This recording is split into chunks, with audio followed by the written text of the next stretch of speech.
Hello everyone, welcome to Math Dimag Wala. We are going to start new topic from class 9 maths, linear equations in two variables. Okay. So hope बच्चों आपको linear equation तो पता होगा कि क्या होता है. लोअर क्लासेस में आप पढ़ के आ चुके हैं कि लीनियर इक्वेशन किसको बोलते हैं. Linear equation single variable, in single variable आप पढ़ के हैं जैसे कि x plus 2 is equal to 0. ये हमारा क्या होता है, लीनियर इक्वेशन. लीनियर इक्वेशन किसको बोलते हैं कि highest power of variable is 1. जब हाईएस्ट पावर के वेरिएबल क्वांटिटी का हाईएस्ट पावर कितना होता है, 1 होता है, तब उसको हम क्या बोलते हैं, लीनियर इक्वेशन बोलते हैं. फॉर एग्जांपल यहां पे मैं लिखूं x square plus x plus 2 is equal to 0. क्या ये लीनियर इक्वेशन है? No, this is not a linear equation. इसका हाईएस्ट पावर कितना है, 2. ठीक है. क्या ये लीनियर इक्वेशन है? यस. इसका हाईएस्ट पावर कितना है, 1. तो ये हमारे लिए क्या हो गया, लीनियर इक्वेशन हो गया. ऐसे हम अगर हम 2 वेरिएबल में लिखना चाहे तो 2 वेरिएबल में कैसे लिख सकते हैं, x plus Y is equal to 2. तो यहाँ पे 2 वेरिएबल यूज हो रहे हैं तो 2 वेरिएबल में हो गया. यहाँ पे 1 वेरिएबल यूज हो रहा है तो 1 वेरिएबल हो गया. तो linear equation in 1 variable and 2 variable. Clear है बच्चों? बहुत ही सिंपल है, इसमें कोई बताने वाली बात तो है ही नहीं. आप पढ़ के आ चुके हैं. 2 वेरिएबल यूज करेंगे तो 2 वेरिएबल, 2 वेरिएबल बोलेंगे और 1 वेरिएबल यूज करेंगे तो लीनियर इक्वेशन. इनमें 1 वेरिएबल. सिंपल. डायरेक्ट हम इसके क्वेश्चंस देखते हैं. ठीक है बच्चों. तो यहाँ पे मैं एक चीज और आपको बता देता हूँ कि ये जो linear equation in two variable होता है वो किस फॉर्म में होता है, ax plus B Y is equal to C के फॉर्म में होता है, या फिर plus C is equal to 0 के फॉर्म में होता है. ऐसा भी लिख सकते हैं. ठीक है. Plus C is equal to 0 के फॉर्म में. तो a जो है वो क्या है, कोफिशिएंट ऑफ x. b जो है वो क्या है, coefficient of y. And c जो है वो क्या है, कांस्टेंट टर्म. क्या है, कांस्टेंट टर्म. हमको ये सबसे पहले पता होना चाहिए कि कोफिशिएंट किसको बोलते हैं. कोफिशिएंट मतलब x का मल्टीपल नंबर. जैसे कि मैं यहाँ पे लिख दूं 2x प्लस वाई, तो जो x के बगल में जो नंबर होगा, जो उसका मल्टीपल होगा, वही उसका क्या होता है, कोफिशिएंट होता है. तो x का कोफिशिएंट यहाँ पे कितना है, 2. यहाँ पे x का कोफिशिएंट कितना है, 1. कुछ नहीं मतलब क्या लिखेंगे, 1. यहाँ पे y का कोफिशिएंट कितना है, 1. कुछ नहीं होगा मतलब 1 लिखना हमको. ठीक है. तो कोफिशिएंट हमको क्लियर हो गया. तो यहाँ पे ax plus B Y plus C के form, plus C is equal to 0 के फॉर्म में हमको क्या करना है, पहले अगर इक्वेशन अरेंज है तो ठीक है, और अगर अरेंज नहीं है तो आपको क्या करना पड़ेगा, अरेंज करना पड़ेगा. जैसे कि एनसीईआरटी बुक 4.1 एक्सरसाइज 4.1 में हम देखते हैं.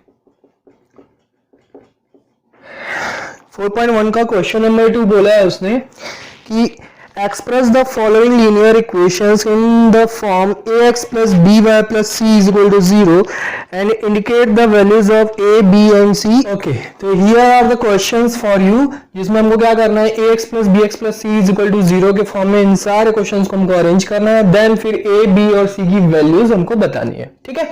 तो हम सबसे पहले अरेंज करते हैं फर्स्ट क्वेश्चन. फर्स्ट क्वेश्चन को देखो, ax हमको मिल रहा है, by भी हमको मिल रहा है, प्लस सी है क्या, इक्वल टू सी है ना. कांस्टेंट टर्म हमारा इक्वल टू है करके यहाँ पे बार है, 5 के ऊपर बार है. तो मैं क्या करूंगा, उसके अंदर ट्रांसपोज करूंगा तो क्या हो जाएगा, माइनस 9.35 बार इज इक्वल टू 0. अब ये A X plus B Y plus C के फॉर्म में अरेंज हो गया. नहीं सर, ये तो माइनस सी है, तो प्लस सी कर देते हैं. हम कैसे करेंगे, 2x प्लस 3y प्लस कर देंगे तो उसको कैसे लिखते हैं, माइनस 9.35 बार. ठीक है, इज इक्वल टू 0. अब आपको इसके लिए a की वैल्यू कितनी होगी, a की वैल्यू 2, b की वैल्यू कितनी होगी 3. कंपेयर करो, है ना. ax मतलब 2x, तो a की वैल्यू 2. कंपेयर करना हमको इस इक्वेशन से, by 3y, तो b की वैल्यू 3, c माइनस 9.35. क्लियर है बच्चों. अब मैं डायरेक्ट करूंगा. ठीक है. यहाँ पे देखो, यहाँ पे बताओ, डायरेक्ट बताओ. एक और क्वेश्चन मैं आपको करके बता देता हूँ, उसको फिर डायरेक्ट करेंगे हम.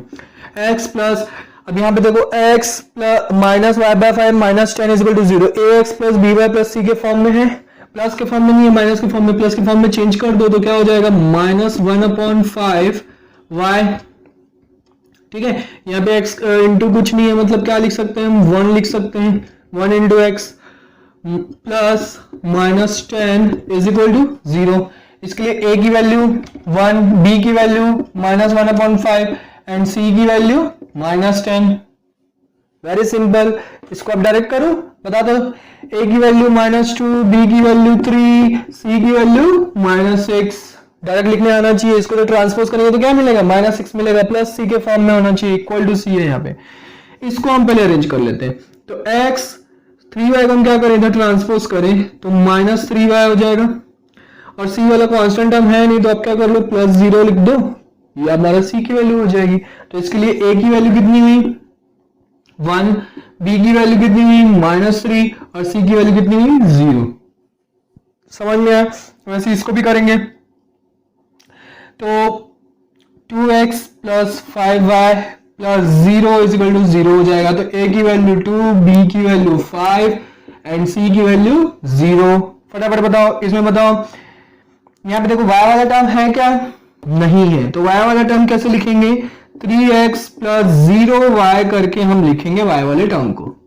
ठीक है, तो a की वैल्यू कितनी हो गई 3, b की वैल्यू कितनी हो गई 0 और c की वैल्यू कितनी हो गई 2। यहाँ पे आ जाओ, यहाँ पे x वाला टर्म नहीं है तो मैं क्या लिख सकता हूँ 0 into x plus y minus 2 is equal to 0। तो a की वैल्यू कितनी हुई 0, b की वैल्यू कितनी हुई 1, c की वैल्यू कितनी हुई -2। समझ में आ रहा है? This is the last one question. Direct बता सकते हैं क्या, मैं बता देता हूँ। a इज इक्वल टू 2 है, ठीक है, b इज इक्वल टू 0 है और c इज इक्वल टू -5। कैसे आया सर? अभी बताते हैं कैसे आया। 5 को तो ट्रांसपोज कर दो तो क्या हो जाएगा 2x minus 5 is equal to 0 हो जाएगा। y वाला टर्म नहीं है तो उसको क्या लिख सकते हैं 2x plus 0 y minus 5 is equal to 0। तो a की वैल्यू 2, b की वैल्यू 0, y की वैल्यू -5। क्लियर है बच्चों?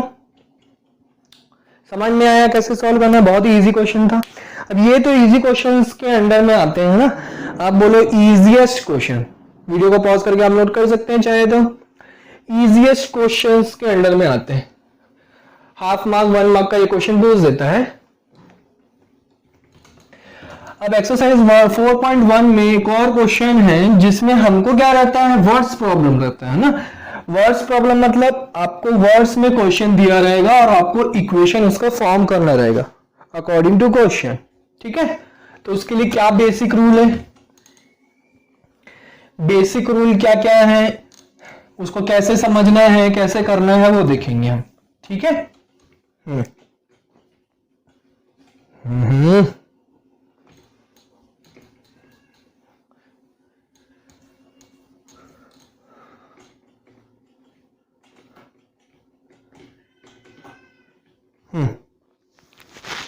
क्या बोल रहा है question? Where is the question? The cost of a notebook is twice the cost of a pen. The cost of a notebook is, ठीक है, the cost of a notebook is twice the cost of a pen. Write a linear equation in two variables to represent the statement. ठीक है, ये question number 1 है किसका, exercise 4.1 का from NCERT. ठीक है, कॉस्ट ऑफ पेन, सबसे पहले मैं देखो twice the cost of a pen बोला है तो आप क्या करो, cost of pen be Y assume कर लो, cost of pencil be X assume कर लो। मतलब एक पेन का कॉस्ट कितना है ₹y और एक पेंसिल का कॉस्ट कितना है ₹x है। ठीक है, तो हमको बोल रहे हैं अकॉर्डिंग टू क्वेश्चन हम क्या लिखेंगे, अकॉर्डिंग टू क्वेश्चन हम लिखेंगे कि cost of notebook, sorry pencil नहीं बोला है, नोटबुक बोला है, cost of notebook is twice the cost of pen. मतलब कॉस्ट ऑफ नोटबुक, नोटबुक का कॉस्ट कितना है x रुपीज, इसका जो कॉस्ट है वो twice the cost of pen है, मतलब ट्वाइस मतलब क्या होता है, दुगना।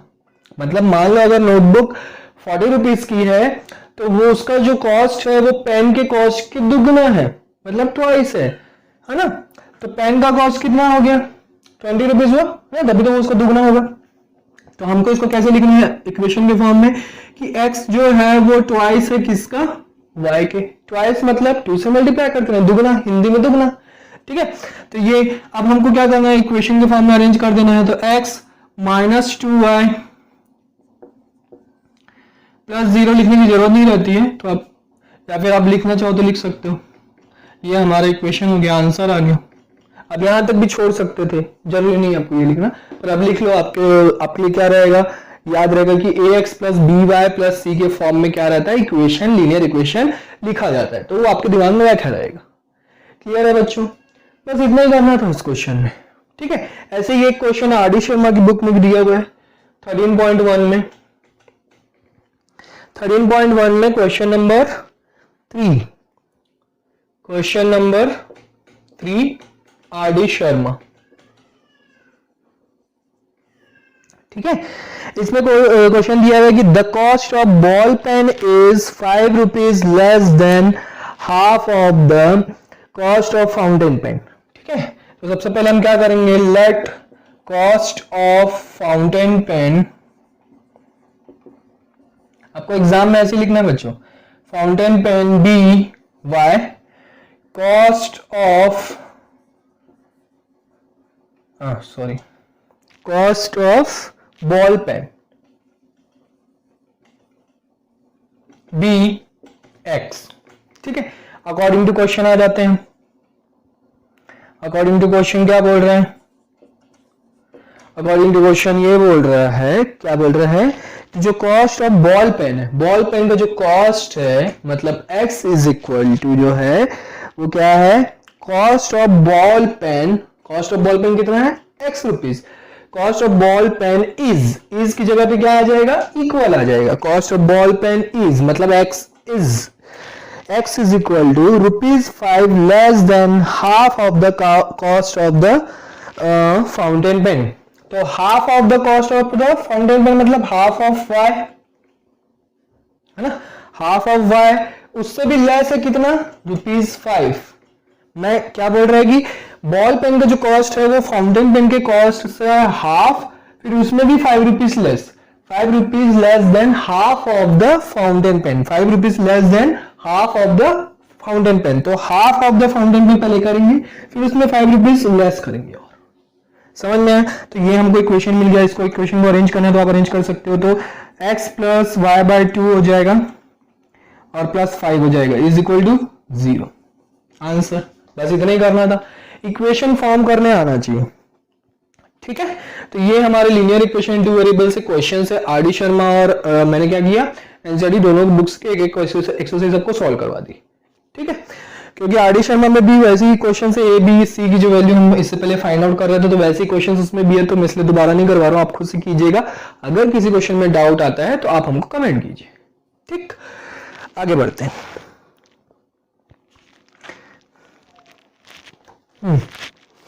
आगे बढ़ते हैं, 4.2 पढ़ते हैं, एक्सरसाइज 4.2।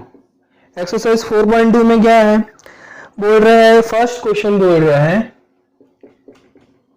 फर्स्ट क्वेश्चन में which one of the following options is true and Y.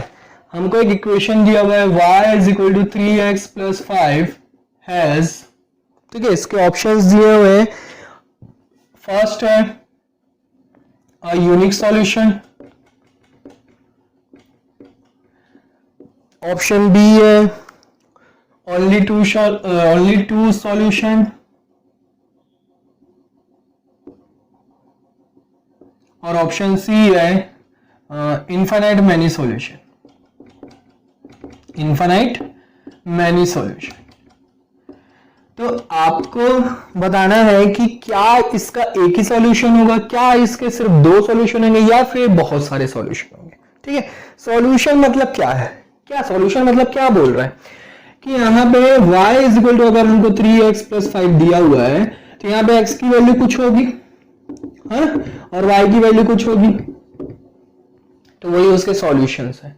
मतलब जब हम एक लीनियर इक्वेशन लेते हैं विद टू वेरिएबल, तो उसको सॉल्व करने पर x की वैल्यू और y की वैल्यू हमको कुछ ना कुछ मिलनी चाहिए, है ना। जैसे कि यहाँ पे हमने एक इक्वेशन लिया था x इज इक्वल टू, यहाँ पे x is equal to 2y, तो यहाँ पे हमने क्या बोला कि नोटबुक का जो कॉस्ट है वो दुगना है किससे, पेन की कॉस्ट से। तो हम मान लेते हैं कि पेन की कॉस्ट कितनी है 10 रुपीज, तो नोटबुक की कॉस्ट कितनी है 20 रुपीज, मतलब y की वैल्यू कितनी है 10 रुपीज और x की वैल्यू कितनी है 20 रुपीज, है ना। तो ऐसे कुछ भी वैल्यू हो सकती है, पेन जरूरी नहीं है हमने मान लो इंक पेन खरीदा तो इंक पेन 40 रुपीज के आसपास समथिंग आती है, तो 40 रुपीज वाई की वैल्यू 40 रुपीज, तो नोटबुक की वैल्यू कितनी हो जाएगी 80 रुपीज। तो ऐसे इनफाइनाइट सॉल्यूशंस हो सकते हैं। अब हम एकदम कॉस्टली वाली पेन खरीद रहे हैं किसी को गिफ्ट देने के लिए 150 रुपीज की, तो वाई की वैल्यू होगी 150, तो नोटबुक की वैल्यू कितनी होगी 300 रुपीज। तो ऐसे करके सॉल्यूशंस जो y और x की वैल्यू है वो क्या हो सकती है, काफी सारी हो सकती है। यहाँ पे भी x की वैल्यू आप 0 पुट करो तो y की वैल्यू मिलेगी 5, x की वैल्यू 1 पुट करो तो y की वैल्यू मिलेगी 8। कैसे मिलेगी, यहाँ पे पुट करके देख लो। x इज इक्वल टू, अगर हम 1 पुट करते हैं 0 पुट करेंगे तो 3 इंटू 0 आउट हो जाएगा ये, है ना, तो बच जाएगा 5, तो इसलिए 5 लिखा मैंने। 1 पुट करेंगे तो 3 1 जा 3, ये हो जाएगा 8। वैसे ही आप 2 पुट करोगे तो 3 2 जा 6 प्लस 5 11 हो जाएगा, है ना। तो ऐसे करके हमको सॉल्यूशंस मिलते जाएगा, सिर्फ एक सॉल्यूशन तो नहीं मिला या फिर सिर्फ 2 सॉल्यूशन नहीं हुए, बहुत सारे। अब x की वैल्यू जैसे जैसे पुट करते जाओगे वैसे वैसे आपको क्या होता जाएगा, y की वैल्यू मिलती जाएगी। तो इसका मतलब ऑप्शन कौन सा हुआ, इनफाइनाइट मैनी सॉल्यूशन। समझ में आया बच्चों, क्लियर हुआ मैंने क्या बोला, ठीक। आगे बढ़ते हैं नेक्स्ट क्वेश्चन की।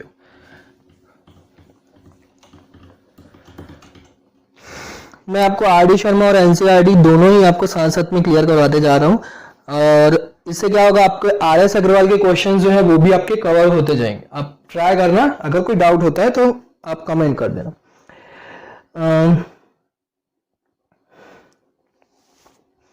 Right 4 solutions for each of the following equations. Question number 2 क्या बोल रहे हैं, राइट 4 सॉल्यूशंस। हमको कितने सॉल्यूशंस लिखने हैं, 4 सॉल्यूशंस फाइंड आउट करने हैं, ठीक है, for each of the following equations. First के लिए देखते हैं 2x plus Y is equal to 7, 2x plus Y is equal to 7। तो 4 सॉल्यूशंस हमको इसके बताने हैं। 4 सॉल्यूशंस बताने हैं मतलब आप कुछ भी पुट कर सकते हैं। आप क्या करो, x की वैल्यू 0 ले लो, सबसे पहले 0 से स्टार्ट करो आप, ठीक है। 4 सॉल्यूशन बोला, अब आप कोई से भी 4 सॉल्यूशन लो, आप जो आपको मर्जी आती है वो लो, कोई प्रॉब्लम नहीं है। सबसे पहले मैंने ले लिया x इक्वल टू 0, तो ये वाला टर्म 0 हो गया, तो y इक्वल टू आपको क्या मिल गया 7, एक सॉल्यूशन हो गया। सेकंड, x इक्वल टू अगर आप 1 लेते हैं तो y इक्वल टू क्या मिल जाएगा 5 आ जाएगा, ये 2 इधर जाके ट्रांसफर हो जाएगा तो 7 माइनस 2 5 हो जाएगा। x इक्वल टू 2 लेते हैं तो y इक्वल टू कितना हो जाएगा 3, 2 2 जा 4, 4 उधर जाके क्या हो जाएगा माइनस हो जाएगा। x इक्वल टू 3 ले लेते हैं तो y इक्वल टू कितना मिलेगा 1 मिलेगा, y इक्वल टू कितना मिलेगा 1, 2 3 जा 6, 6 उधर जाके क्या हो जाएगा माइनस हो जाएगा, तो 7 माइनस 6 इक्वल। तो ये हमको 4 सॉल्यूशंस मिल गए। जरूरी नहीं है, उसने ऐसा कुछ वैल्यूज बोला नहीं है लेने के लिए, उसने सिर्फ और सिर्फ बोला है कि 4 सॉल्यूशंस आपको लेके आना है। तो आप कुछ भी वैल्यू पुट कीजिए ना, कोई भी वैल्यू पुट कीजिए। आपको लगता है कि मुझे यहाँ पे x इक्वल टू 100 लेना, ले लो, कोई प्रॉब्लम नहीं है। नेगेटिव में आ जाएगा y की वैल्यू, उसमें कोई प्रॉब्लम नहीं, नेगेटिव आता है पॉजिटिव आता है, आपको सिर्फ 4 सॉल्यूशंस बताने, ठीक है। सेकंड देखते हैं pi X plus Y is equal to 9, pi X plus Y is equal to 9। अब इसमें आपको x की वैल्यू सोचनी पड़ेगी थोड़ा सा, क्योंकि यहाँ पे पाई बोल दिया, ठीक है, पाई बोल दिया है तो सबसे पहले तो आप 0 ले लो, तो पाई हट गया, तो y इज इक्वल टू क्या आ जाएगा 9। अब आपको ऐसी वैल्यू लेनी पड़ेगी कि यहाँ पे क्या हो जाए, पाई जो है कैंसिल आउट हो, ताकि आप उधर से उसको उधर ट्रांसपोज करके माइनस कर पाओ, है ना। समझ में आ रहा मैं क्या बोल रहा हूँ। चलो एक क्वेश्चन बताता हूँ आपको। 0 तो ले लिया तो हमको y की वैल्यू 9 मिल गई।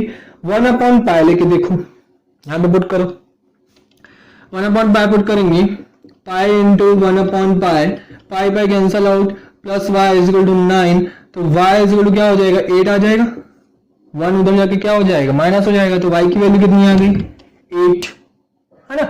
हमको यहाँ पे x की वैल्यू सोचनी पड़ेगी, क्योंकि क्या होगा कि हमको ये अगर उसको ट्रांसपोज करें, क्योंकि x की वैल्यू कुछ भी पुट करने पर अगर पाई बचता है तो पाई उधर ट्रांसपोज होगा, तो -9 के साथ माइनस कैसे होगा वो हमको देखना पड़ेगा। तो इसलिए ऐसी वैल्यू लो ताकि वो क्या हो जाए कैंसिल आउट हो जाए और हम उधर माइनस भी कर सके।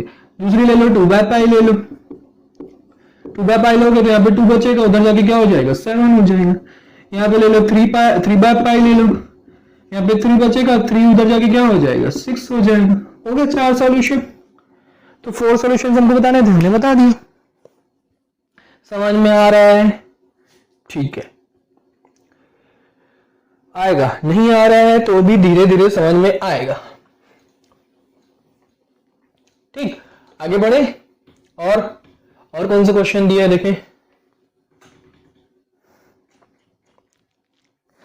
x is equal to 4y, अरे ये तो बहुत सिंपल है, इजी है ना। थर्ड क्वेश्चन क्या दिया हुआ है, x is equal to 4y।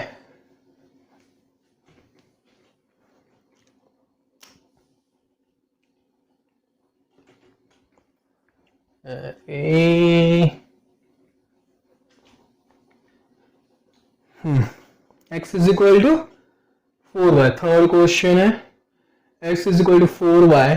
अब यहाँ पे अगर आप x इज इक्वल टू 0 लेते हो तो y की वैल्यू भी 0 आ जाएगी, क्योंकि 4 इधर अगर ट्रांसपोज होगा तो डिवाइड होगा, तो 0/4 आंसर इज 0। ठीक है, अब x की वैल्यू अगर आप लेते हो 1 तो y की वैल्यू क्या मिलेगी 1/4। x की वैल्यू 2 लोगे तो y की वैल्यू मिलेगी 2/4, जिसको हम क्या लिखेंगे 1/2, है ना। 2 1 2 2 जो 4 कैंसिल हो जाएगा। x की वैल्यू 3 ले लो तो y की वैल्यू क्या मिलेगी 3/4। चाहो तो आप यहाँ पे 4 ले लो ताकि 4/4 हो जाए और आपको क्या मिल जाए 1 मिल जाए। अगर आपको वैल्यूज अच्छे चाहिए जब ग्राफ बनाने के लिए, अभी मैं आपको बताऊंगा ग्राफ कैसे बनाया जाता है, तो ग्राफ बनाने के लिए आपको वैसी वैल्यू लेंगे जैसे आपको इजीली आपको ग्राफ बन जाए। अभी तो आपको सिर्फ सॉल्यूशन बोला है तो आपको इसे भी लिखा, तो सॉल्यूशन मतलब समझ में आया, हमको x और y की वैल्यू चाहिए होती है, जिसको हम क्या बोलते हैं सॉल्यूशंस बोलते हैं, उसी को हम रूट्स भी बोलते हैं। ठीक है, सॉल्यूशन बोले या रूट्स बोले बोथ आर सेम थिंग। ठीक, आगे बढ़ते हैं। Next question, check which of the following are solutions of the equation. एक इक्वेशन दिया हुआ है क्वेश्चन नंबर 3 में, ये 4.2 का लास्ट क्वेश्चन नहीं है, सेकंड लास्ट क्वेश्चन है, x minus 2y is equal to 4। अब इसमें चेक करना है कि कौन कौन सा सॉल्यूशन है, कौन कौन सा सॉल्यूशन नहीं है, जैसे कि 0 2 और 2 0 और 4 0 और √2 4 √2 एंड लास्ट वन 1 1। तो इनमें से बताना है कि कौन से इसके सॉल्यूशन है और कौन से नहीं है। सॉल्यूशन मतलब x और y की वैल्यू वहां पे फाइंड आउट करते हैं, उसी को हम सॉल्यूशन बोलते हैं। मतलब ये जो हमको अब आपको x और y की वैल्यूज दी हुई है ना, तो उसको पुट करके हमको वैल्यूज को क्या करना है x और y के प्लेस पे पुट करना है और सॉल्व करना है, और हमको बताना है कि वो उसका सॉल्यूशन है कि नहीं है। तो कैसा पता चलेगा उसका सॉल्यूशन है कि नहीं है, चलो देखते हैं कैसे पता चलेगा।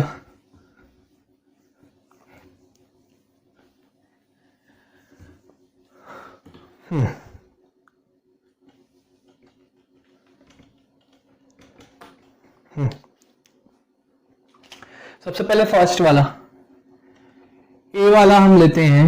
ए वाले के लिए देखो, अब ये जो होता है इसको कोऑर्डिनेट्स बोलते हैं, तो इसके लिए x की वैल्यू कितनी है 0, y की वैल्यू 2।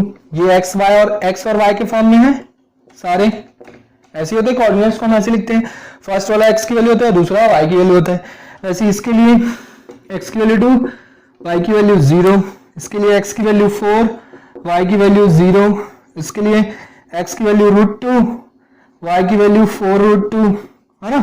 और x की वैल्यू 1, y की वैल्यू 1। तो फर्स्ट वाले में x की वैल्यू 0, y की value 2, x is equal to 0, y is equal to 2। हमको कौन सा इक्वेशन है, x minus 2y is equal to 4। इस इक्वेशन को मैं यहाँ पे लिख देता हूँ और मैं डायरेक्ट वैल्यूज पुट करके सॉल्व करूंगा। ठीक है, 4 है। हाँ, अब x की जगह पे हमको क्या करना है, 0 पुट करना है, माइनस y की जगह पे 2, तो 2 इंटू 2 इज इक्वल टू 4। तो यहाँ पे देखो, इसको x और y की वैल्यू पुट करने पर इक्वल टू जो आंसर आया है, मतलब लेफ्ट हैंड साइड और राइट हैंड साइड क्या होना चाहिए, इक्वल होना चाहिए, तभी वो उसका सॉल्यूशन है। ठीक है, जैसे कि यहाँ पे इधर हमारा -4 आया और इधर एक्चुअल में क्या है 4, तो ये हमारा this is not a solution, या फिर सिर्फ नो लिख देता हूं मैं। ठीक है, तो फर्स्ट वाला उसका सॉल्यूशन नहीं है क्योंकि इक्वल आंसर नहीं है। 2 और 0 पुट करके देखते हैं, x की जगह पे 2, y की जगह पे 0, तो आ जाएगा 2 इज इक्वल टू 4, ये भी नो।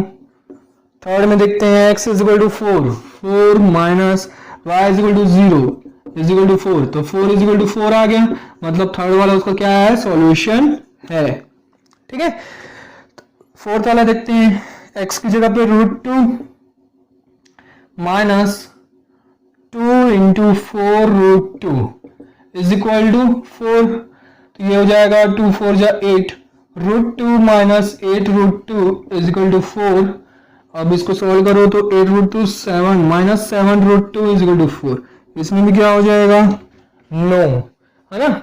और लास्ट वाला देखते हैं, x की वैल्यू 1, y की वैल्यू 1, 4, तो ये हो जाएगा 1 minus 2 is equal to 4 minus 1 is equal to 4, तो ये भी क्या है, नो। तो इसलिए सिर्फ और सिर्फ कौन सा हुआ आंसर, इसका सॉल्यूशन कौन सा हुआ, सी वाला ये है जो उसका क्या है, सॉल्यूशन है, बाकी सब नहीं है। ठीक है, समझ में आ रहा है, हम चेक कर रहे हैं बस LHS is equal to RHS आ रहा है कि नहीं आ रहा है।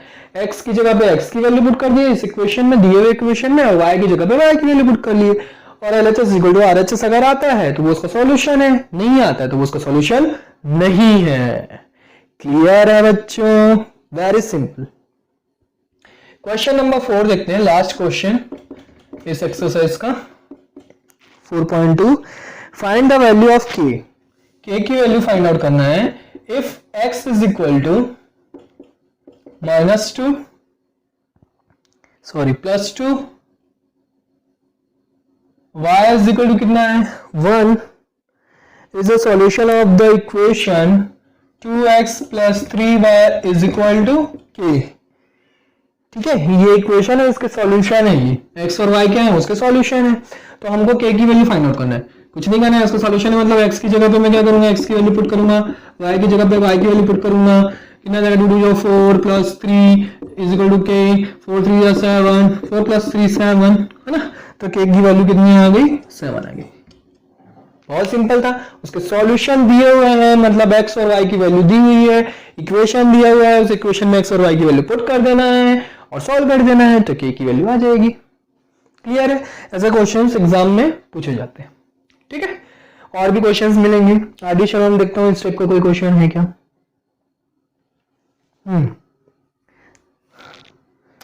x is equal to -1 and y is equal to 2 दिया हुआ है, और हमको k की वैल्यू फाइंड आउट करना है, और एक्सप्रेशन क्या दिया हुआ है, 3x + 4y is equal to k दिया हुआ है। ठीक है, तो k की वैल्यू फाइंड आउट करना है।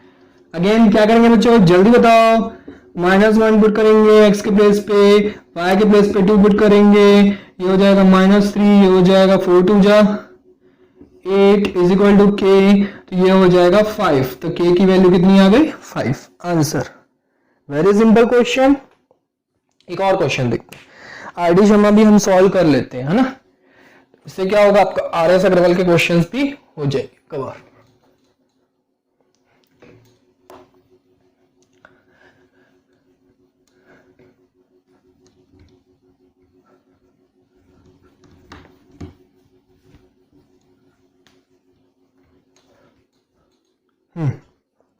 नेक्स्ट क्वेश्चन देखते हैं, x की वैल्यू कितना दिया हुआ है, -λ, इसको क्या बोलते हैं बच्चों, lambda. y is equal to 5/2। ठीक है, सॉल्यूशन है किसके, x plus 4y is equal to x plus 4y minus 7 is equal to 0, इसके सॉल्यूशन है। तो हमको लैम्डा की वैल्यू फाइंड आउट करनी है। ठीक, कुछ नहीं करना है, x की जगह पे x की वैल्यू, y की जगह पे y की वैल्यू पुट कर देना है। माइनस 7 इज इक्वल टू 0, 81 जा 2, 2 2 जा 4, लैम्डा को उधर ट्रांसपोज कर दो, 2 5 जा 10, minus 7 is equal to lambda, तो 3 इज इक्वल टू लैम्डा। तो लैम्डा की वैल्यू कितनी आ गई, 3 आ गई। Very simple question. One more question देखते हैं, अच्छा क्वेश्चन है एडिशन में। x is equal to, board गीला है,